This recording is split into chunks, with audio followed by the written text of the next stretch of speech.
Dans ce deuxième épisode, nous allons partir sur les traces de Nicolas Flamel, un écrivain public, copiste et libraire parisien qui a vécu un siècle avant François Ier, mais dont les actions ont des répercussions et des liens importants avec l'époque de la Renaissance qui nous intéresse.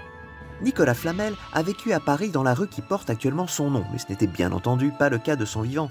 Cette rue s'appelait à son époque, tout comme à celle de François Ier, la rue du Grand Marivaux. Ce terme Marivaux provient de marais. Cette partie de Paris était en effet une zone humide, régulièrement recouverte d'eau avant son drainage et son assainissement au Moyen-Âge. Voilà, excusez-moi. Nicolas Flamel habitait précisément à l'angle de la rue du Grand Marivaux et de la rue des Écrivains. Et cette rue s'appelait ainsi car elle comptait justement beaucoup d'écrivains publics tels que Nicolas Flamel. Vous chercherez en vain la rue des Écrivains aujourd'hui. Elle a été avalée par le percement de la rue de Rivoli au milieu du XIXe siècle. Ce croisement de rues est très intéressant. La rue Nicolas Flamel y croise la rue Pernelle, et c'est un croisement amoureux car Pernelle n'est autre que l'épouse de Nicolas. C'est une femme riche et avec son mari, elle va investir dans l'immobilier qui se développe dans le quartier et le couple accroîtra encore sa richesse. Se propage alors la rumeur que Nicolas Flamel aurait découvert la pierre philosophale, celle qui permet de changer un métal vil tel que le plomb en un métal noble tel que l'or. Au cours des siècles, cette rumeur va prendre de l'ampleur, à tel point que l'on suppose que Flamel était l'un des premiers alchimistes.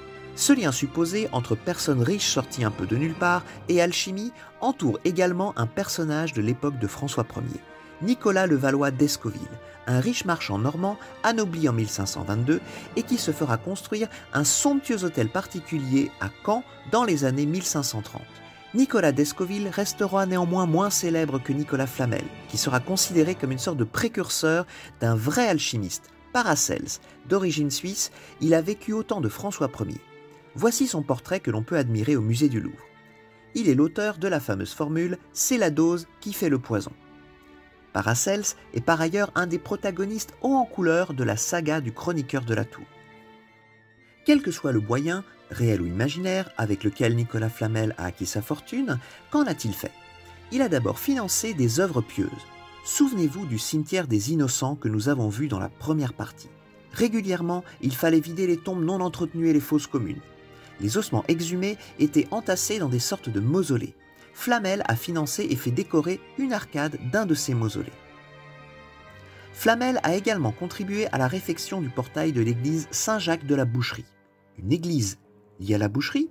Eh oui, au Moyen-Âge, les bouchers étaient une corporation riche et puissante, et comme ici, ils pouvaient être des artistes. Le quartier de la Grande Boucherie correspondait au quartier autour de la tour Saint-Jacques actuelle, et les bêtes étaient amenées dans ce quartier puis tuées et dépecées sous les yeux des acheteurs. La riche corporation des bouchers a fortement contribué à la construction de l'église Saint-Jacques de la Boucherie. La tour que vous connaissez actuellement n'est pas la tour moyenâgeuse d'origine de l'église, mais c'est une tour en gothique flamboyant construite pour remplacer la tour du Moyen-Âge qui était bien plus petite. Ce chantier a eu lieu entre 1509 et 1522. Cette tour a donc été achevée au début du règne de François Ier. L'église fut détruite lors de la Révolution française, mais la tour a heureusement été préservée. Question: pourquoi est-ce qu'il y a des escaliers pour monter vers cette tour alors qu'il s'agissait d'une tour d'église qui donnait directement sur un parvis? La faute en revient encore à la rue de Rivoli. Lors de son percement, le petit monticule sur lequel se trouvait l'église Saint-Jacques de la Boucherie et sa tour a été rasé pour ne pas que la rue de Rivoli soit en pente. Ce à quoi les cyclistes d'aujourd'hui disent merci. Et donc nous voilà avec une tour dont la base paraît en hauteur alors qu'elle ne l'était pas à l'origine. Nicolas Flamel a aussi financé la construction du portail d'une autre église, et cette église, nous allons la chercher en traversant la Seine pour gagner l'île de la Cité. Au Moyen-Âge, et aussi à l'époque de François Ier, Notre-Dame et la Sainte-Chapelle n'étaient pas les seuls bâtiments religieux de l'île. Le grand parvis de Notre-Dame n'existait pas, et la cathédrale émergeait d'un lacis dense de maisons. Et dans son ombre, il y avait une église, celle dont Nicolas Flamel a financé le portail. Et ses restes sont encore visibles sur le parvis.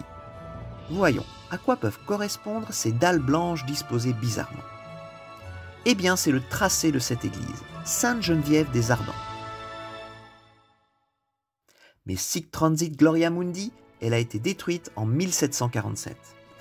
Signalons une autre église dans l'ombre de Notre-Dame et qui existait à l'époque de Nicolas Flamel et aussi de François Ier, l'église Sainte-Marine. Elle a été détruite lors du percement de la rue d'Arcole en 1866. Est-ce qu'il en reste des traces?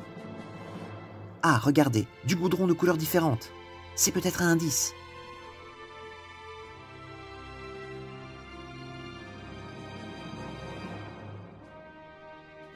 Non, pas vraiment, c'est pas ça.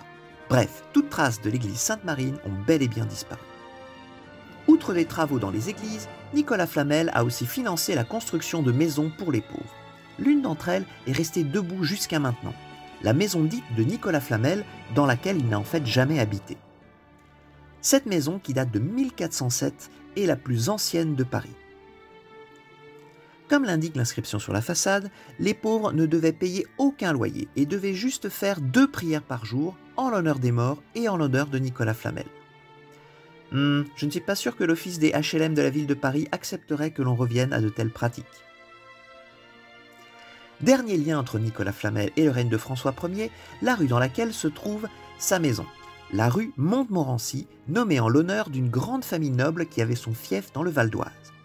Et l'un de ses plus prestigieux membres, Anne de Montmorency, a été l'ami d'enfance de François Ier, puis a combattu avec lui à Marignan et à Pavie et est devenu son maréchal puis son connétable. Il a fait notamment construire le château d'Écouen, qui est aujourd'hui le musée national de la Renaissance. À sa mort, Nicolas Flamel a légué sa fortune à l'Hôtel-Dieu, qui soignait les plus pauvres. Avec lui, on peut se demander est-ce que la véritable pierre philosophale n'est pas la charité, le fait de donner son argent pour de nobles causes.